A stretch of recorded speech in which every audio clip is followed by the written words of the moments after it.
জয় শিব শম্ভু। আজ আর সুপ্রভাত নয়, আমার ভোলানাথের নাম নিয়েই শুরু করলাম আমার ভিডিওটি।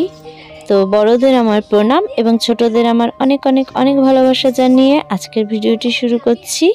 আমি সঙ্গীতা, আপনারা দেখছেন জলছবি ব্লগ। আশা করি প্রত্যেকে খুবই ভালো আছেন, আমিও খুব ভালো আছি। তাহলে চলুন ভিডিওটি শুরু করা যাক। তো ছেলে দেখুন ফুল রেডি হয়ে গেছে, আর এই ঘরটি কালকে ও আর ওর বাবা দুজনে মিলে রাত্রেবেলা বসে বানালো। আজকে ওর স্কুলে পরীক্ষা, তো বাইকে করে তো ঘরটা নিয়ে যাওয়া সম্ভব না, তাই আমি ওকে সঙ্গে করে নিয়ে গেলাম অটোতে করে।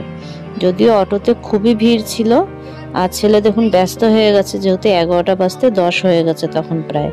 তো 1 ঘন্টার মতন পরীক্ষা, তাই আর বাড়ি যাইনি, একবারে ওকে স্কুল থেকে নিয়ে তারপরে বাড়ি ফিরলাম।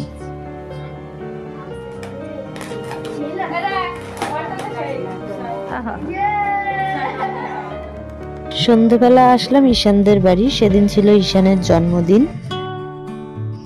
দুটো বেলুন পেয়ে অহনা রানী তো খুব খুশি। কুকু, সপ্তর্ষি, ঈশান,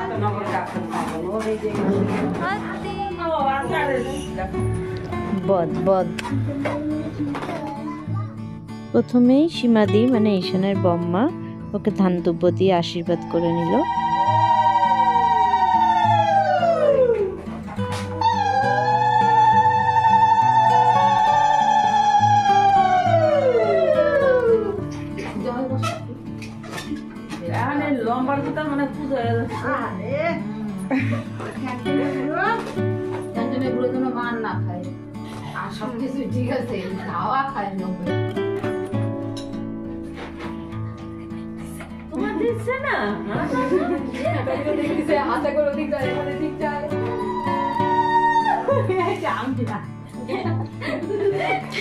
ভয় পেয়ে গেছে।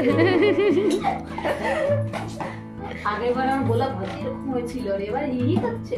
কার হ্যাপি বার্থডে বলো তো? তুই তো সেটা বুঝে বসেছিস, দাদার হ্যাপি বার্থডে বলছি না, তাই তো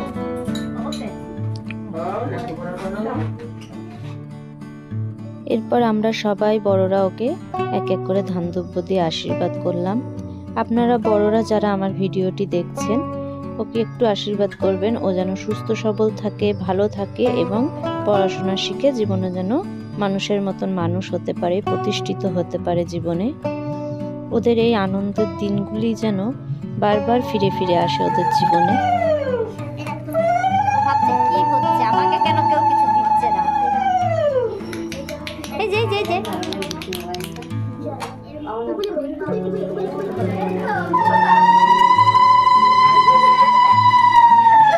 এখন দেখুন ঈশানের মা ঈশানকে আশীর্বাদ করছে, আর পাশ থেকে ওর বোন ধান দুব্য নিয়ে নিয়ে ঈশানের মাথায় তুলে তুলে দিচ্ছে, মানে ও আশীর্বাদ করছে আর কি দাদাকে।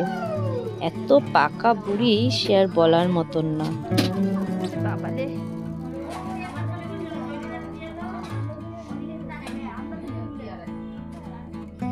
যাই হোক, সবার আশীর্বাদ হয়ে যাওয়ার পরে চলে আসলাম আমরা বার্থডের একদম মূল পর্বে, কেক কাটা।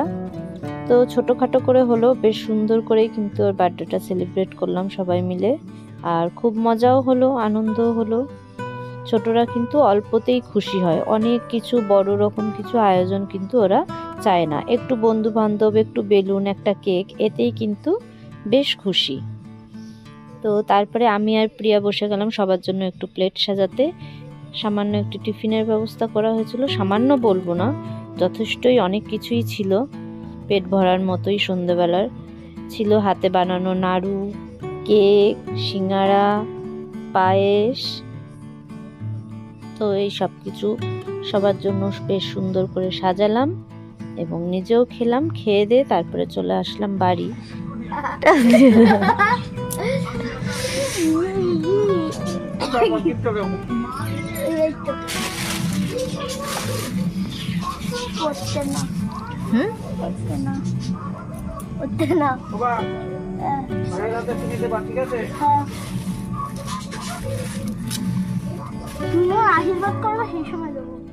বাড়ি আসার পরে ছেলে আবার রেডি হয়ে গেল, ও এখন যাচ্ছে ওর বাবার সাথে। আরেকটা জন্মদিনের নেমন্তন্ন ছিল সেদিন আমাদের, কিন্তু আমার শরীরটা বিশেষ ভালো লাগছিল না, একটু মাথা যন্ত্রণা করছিল, সেই জন্য আমি আর গেলাম না। আর ওর আনন্দের শেষ নেই, যেহেতু পরীক্ষা শেষ হয়ে গেছে, ওর তো এখন মজাই মজা। যদি আর কারোরই পরীক্ষা কিন্তু শুরু হয়নি তখনও, কিন্তু স্বপ্নদীপের পরীক্ষা সবার আগে শেষ হয়ে গেছিল। তো যাই হোক, চলুন আজকের ভিডিওটি এখানেই শেষ করছি। আশা করি আপনাদের ভালো লেগেছে। দেখা হবে খুব শীঘ্রই নতুন একটি ভিডিও নিয়ে। ততক্ষণ সবাই খুব ভালো থাকবেন, সুস্থ থাকবেন। টাটা।